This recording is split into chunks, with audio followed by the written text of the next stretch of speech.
Muy bien, chicos, vamos a revisar el tema de federalismo y centralismo.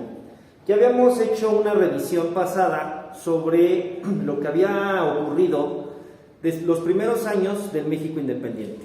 Hasta este punto, ya Iturbide había declinado al imperio y el primer imperio mexicano había desaparecido. ¿Por qué tendremos que revisar un poco a detalle lo que es el centralismo y el federalismo? Porque van a ser dos corrientes importantísimas que van a ir marcando los sucesos o momentos históricos que vamos a tener de aquí, por lo menos, a que lleguemos al porfiriato, porque van a definir las dos posturas que va a tener México. Por eso nos vamos a detener un poco y hacer un poco la revisión previa a que entremos a las intervenciones extranjeras que va a tener el país. Muy bien, vamos a empezar.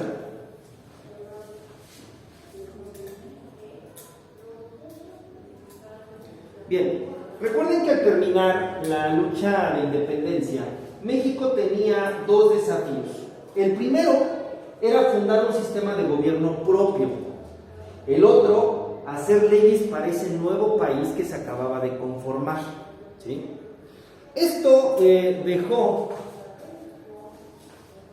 esto se empieza a lograr gracias a la independencia, ¿no?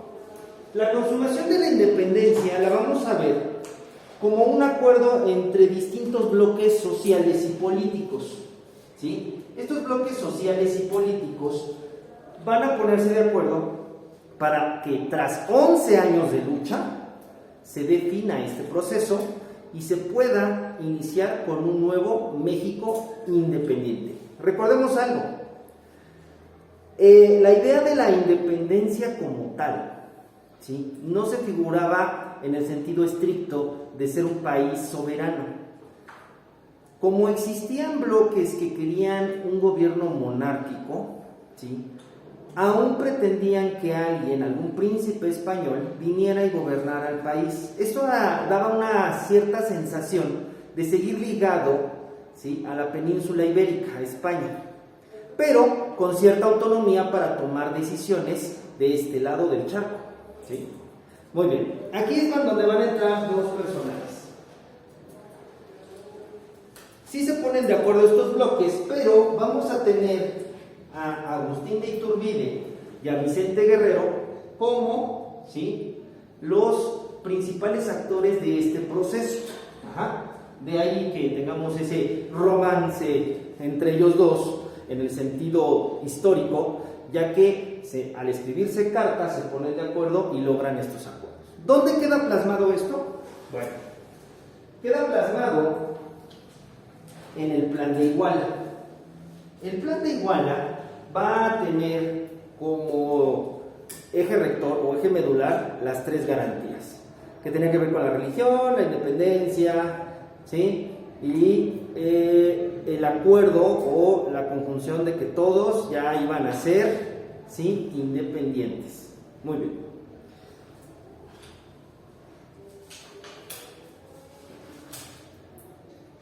Es aquí donde se enfrentan las dos situaciones. Por un lado, queríamos un gobierno monárquico. Recuerden, Europa, todo el continente viejo, este era un modelo que se usaba. Digamos, hasta cierto punto estaba de moda, ya se había probado. Gran parte de los mexicanos, ¿sí?, tenían intenciones en que este modelo se aplicara. Pues era algo que conocían. Por lo tanto, no se les hacía raro ni extraño. Y es por eso que optaban por tener un rey que guiara todo.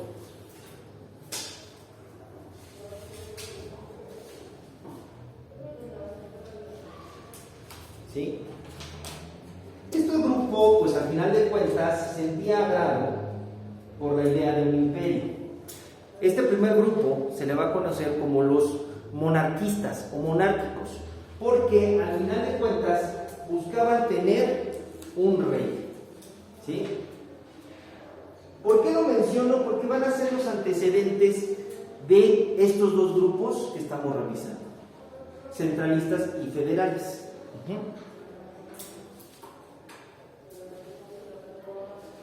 El imperio era muy extenso, ¿sí? El imperio abarcaba desde California hasta Costa Rica. Toda esa parte del continente americano, que hoy se le podría llamar Latinoamérica, le pertenecía a España, ¿sí? Al formarse el primer imperio mexicano, todas esas provincias se juntaron para formarlo y estaban de acuerdo en ser gobernados de ese modo. Eso hacía entonces que se tuviera la necesidad por parte de este grupo de solicitar a España un rey que iba a ser por un príncipe. Aquí se empiezan a formar el primer bloque.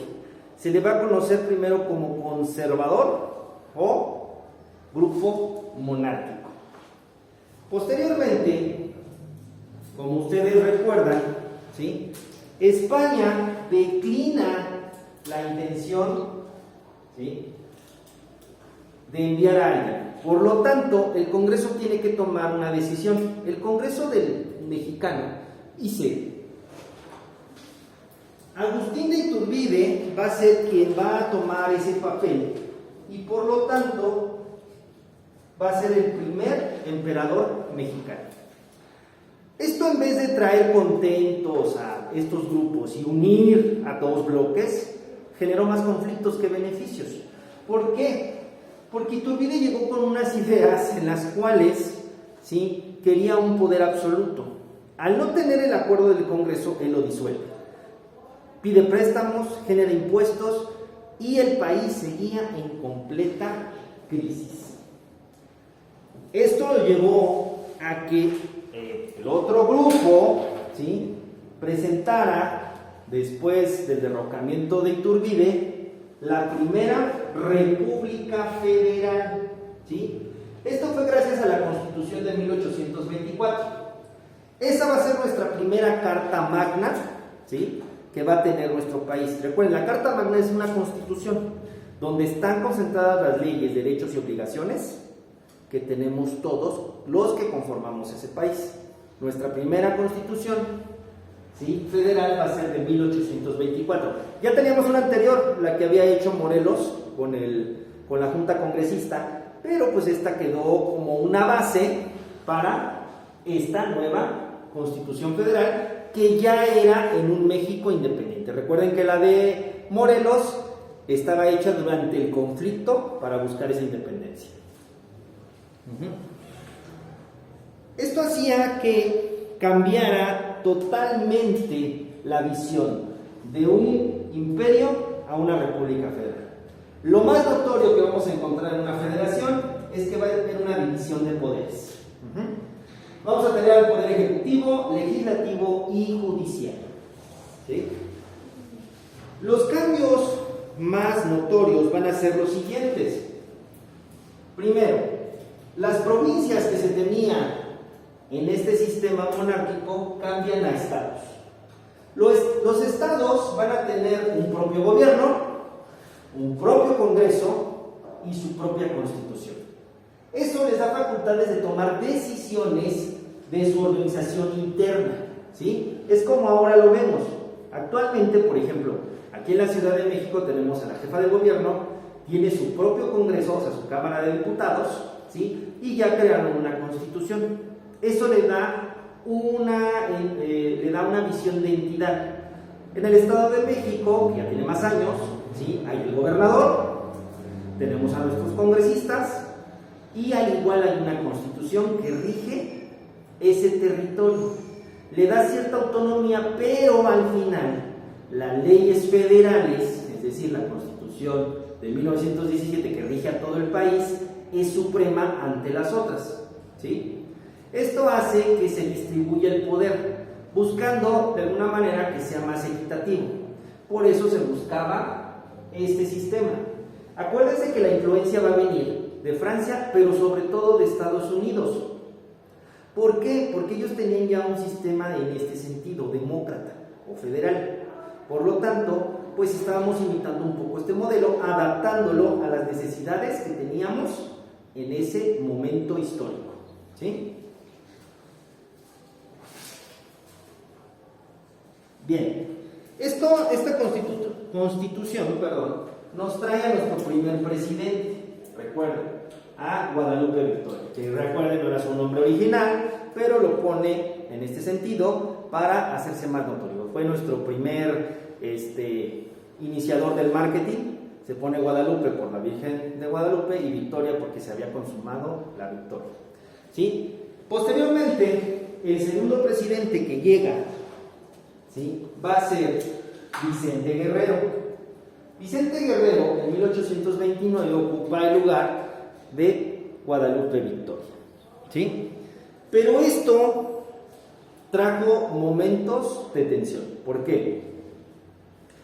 Vicente Guerrero logra empezar a darle forma al país, empieza a ver las escuelas, él empieza a impulsar la educación, pide préstamos, se enfrenta a que España intenta retomar el país, ¿sí? Fue un intento de reconquista que no surte efecto porque Vicente Guerrero logra evitarlo. Esto le trae cierto enojo a Vicente Guerrero, lo que provocó que él a muchos españoles, ¿sí?, y entendamos españoles, aquellos nacidos en la península ibérica, en España, que vinieron al país como comerciantes, empresarios, los echa del país. Generó más conflictos, o sea, de por sí teníamos una crisis económica y los que podían generar empleos, los corren. Esto genera tensión porque muchos bloques, sobre todo que en este momento se consideraba el conservador, ¿sí?, vio una oportunidad para derrocar a ese gobierno federal, ¿sí? Así que el vicepresidente, porque recuerden que en ese tiempo, siguiendo el modelo americano o gringo, teníamos un vicepresidente que va a ser Anastasio Bustamante. En 1831, ¿sí?, derroca o aprovecha para usurpar el poder, y eso hace que a Vicente Guerrero lo fusile. Ahí termina uno de los caudillos más importantes o de los que nos quedaban desde los tiempos del movimiento de independencia. Aquí es donde se va a separar o se va a ver de forma más nutrida cómo se dividían los dos bandos, ¿sí? Teníamos al grupo conservador, que iba a estar constituido por el alto clero entendamos como los obispos y los enviados de Roma. Después ahí venían los padres, los curitas del pueblo, etc. Era el clero, los militares y los terratenientes, quienes se les iban a conocer como conservadores, ¿sí? ¿Pero por qué conservadores? El nombre refiere a que ellos pretendían conservar sus privilegios. Todo lo que ellos tenían no querían perderlo. ¿Por qué? Porque el sistema federalista pretendía una redistribución de la riqueza, porque hasta ese momento muy pocos tenían mucho y los demás no tenían. Eso tenías al pueblo de cierta manera controlado por este grupo. Al entrar los federalistas, sus privilegios se vieron amenazados, y de ahí que se tome como conservadores, para después transformarlo a centralista. ¿Por qué? Porque ellos pretendían que desde el centro del país se controlara todo. Ellos tenían su contraparte. La contraparte va a estar integrada, ¿sí?, por un grupo liberal. Estos grupos se hacían llamar liberales debido a las ideas que venían de Francia, de Rousseau, ¿sí?, quien escribe un libro y habla de las libertades que tiene el pueblo. De ahí se toma el nombre de tener a los liberales. Los liberales van a estar nutridos o van a estar conformados por pequeños propietarios, o sea, quienes tenían pequeños terrenos o extensiones, comerciantes, profesionistas, entendamos profesionistas, abogados, maestros, doctores incluso, quienes tendían a también tener un conocimiento intelectual. Los intelectuales y burócratas, ellos veían bien que el sistema federal era lo más adecuado. ¿Sí?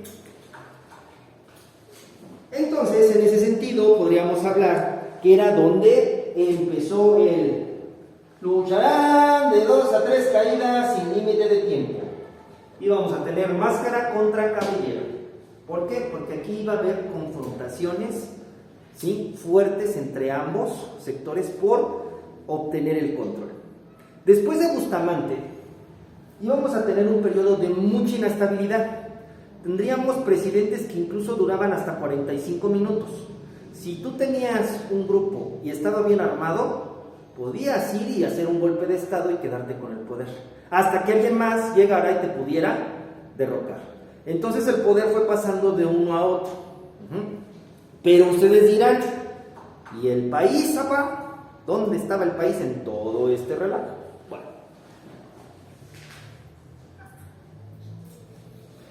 el país, nuestro México lindo y querido, seguía en crisis. Entre todas estas peleas, ¿sí?, que hubo, no hubo tiempo de en verdad ordenar al país.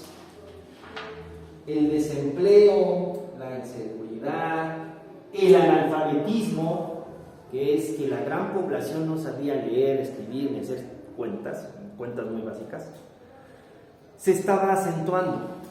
Al igual que los gobiernos, al no tener dinero para financiar su lucha interna, pues pedían préstamos a otros países, ¿sí? Esto generaba mucha inflación. ¿Qué es la inflación? Bueno, es que el dinero, ¿sí?, se tenía gran cantidad de dinero, pero no estaba sustentado.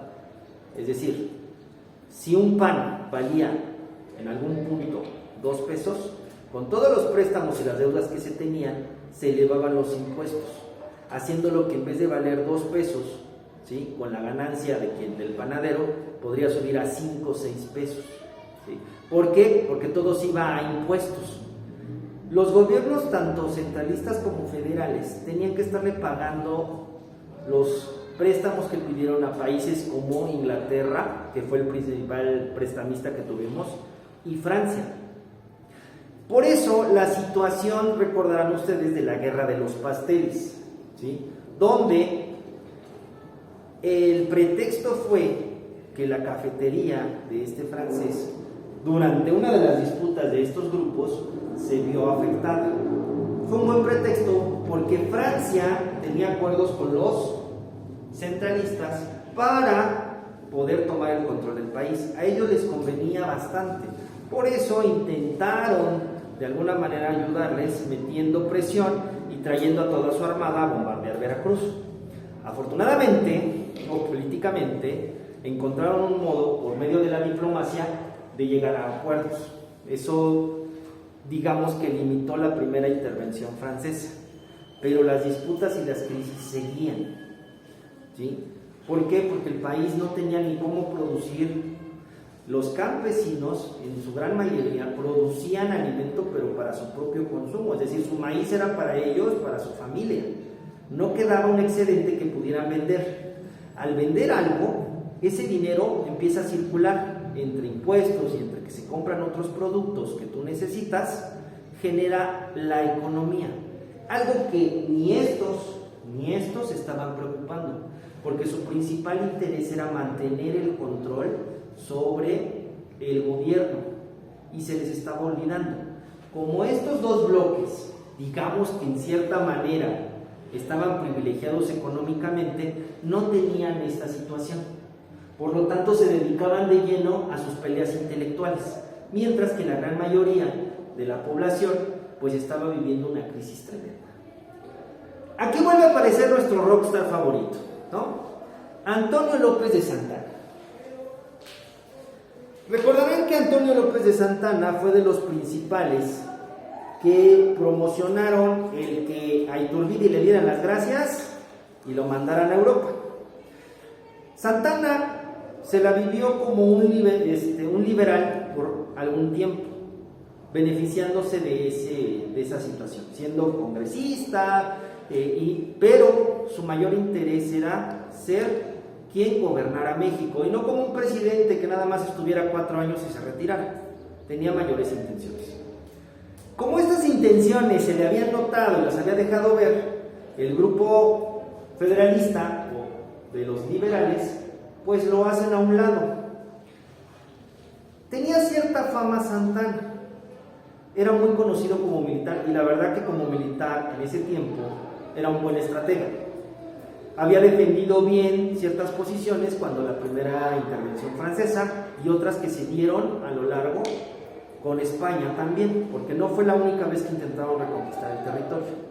Entonces era como famoso, por eso era como un rockstar. Pero recuerden algo que siempre les he dicho: en la historia vamos a tener a seres humanos con anhelos, con metas y con ambiciones. Y entonces dijo Santana, pues como no me hacen caso de este lado, pues se cambió al lado conservador. Se le va a considerar un traidor liberal, y él, al asumir el poder a la fuerza, genera sus 7 leyes. Esas 7 leyes, ¿sí?, van a modificar toda la estructura del país. ¿Por qué? Porque la república va a pasar, federal va a pasar a una república centralista. Ya no vamos a tener estados, vamos a pasar otra vez a departamentos, ¿sí? Y se va a crear el famoso cuarto poder. ¿Quién era el cuarto poder? Bueno, ¿sí? El cuarto poder eran 5 personas con poderes absolutos. ¿Qué significa esto? Que ellos podían declarar nula. Si alguna ley no les convenía al bloque centralista, entonces ellos decían, no, va para atrás. Esa ley no me conviene, la echamos para atrás. Podían quitar al presidente, o podían dejarlo, o podían poner a quien quisieran, ¿sí? Podían detener al Congreso por 2 meses, o sea, decir que no era válido durante 2 meses. No podían quitarlo como tal, pero lo podían congelar durante 2 meses. En ese tiempo, el cargo del presidente duraba 8 años, o sea, el doble de lo que duraba con los federalistas. Bien. Y lo más grave que vamos a encontrar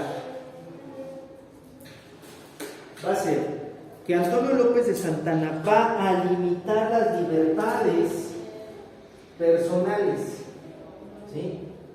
Es decir, las personas iban a estar limitadas. Había toques de queda, es decir, a las 8 de la noche ya no podía salir la gente, no podías manifestarte, no podías hacer reuniones. Al final de cuentas se vislumbraba una cierta dictadura sobre el pueblo mexicano. A tanto llegó, para que se den cuenta, y hasta en cierto punto como una manera chistosa de verlo con Santana, eran sus impuestos. Hay 2 que son muy recordados, porque evidentemente con tantos préstamos no había dinero. Entonces Santana lo que hizo fue pues cobrar más impuestos a la gente. Ya cobraba pues por los derechos en materias primas, por el paso por las principales, así como aquí pagamos casetas para ir por las autopistas, ahí era para pasar de un estado, o más bien de una provincia a otra, y ya habían agotado todo. Entonces a Santana se le ocurrió, bueno, primer impuesto, por cada ventana y por cada puerta que tengan las casas se le va a cobrar un X número de pesos. Entonces muchas casas tuvieron que tapiar las ventanas, e incluso cerraban las puertas porque era más caro. Acuérdense que las casas tenían muchas ventanas, porque era la época colonial cuando se hicieron, y las puertas eran bastante grandes. Entonces había veces en que una ventana se transformaba en la puerta, pero la dejaban como ventana, y por ahí se tenía que brincar la gente. Esos eran unos impuestos absurdos, pero que se cobraban. El segundo, y también muy recordado, es el de los perros. Por cada perro que tuviera la familia, se le cobraba un impuesto. Eso hizo que muchos perros los echaran a la calle porque eran excesivos sus impuestos. Pero es un ejemplo de cómo Santana, en su necesidad de tener recursos y en sus absurdos, buscaba impuestos de lo más radical posible. ¿Sí? Esto es lo que vislumbró los años que siguieron al primer imperio o al derrocamiento del primer imperio, ¿sí?, mexicano. Va a ser en 1843, después de todos estos conflictos con Santana, que regresamos a un plan federalista, pero va a ser hasta 1843. Pero eso no va a significar, ¿sí?, completamente que el país se estabilizara. Por el contrario, se van a vislumbrar dos situaciones, y una se estaba cocinando en Texas, que esa la vamos a estar revisando en las siguientes clases. ¿Por qué? Porque nuestro rockstar favorito, Santana, junto con malas decisiones, va a hacer que el gran territorio que teníamos en el norte lo vayamos a perder. Pero eso ya será en la siguiente clase.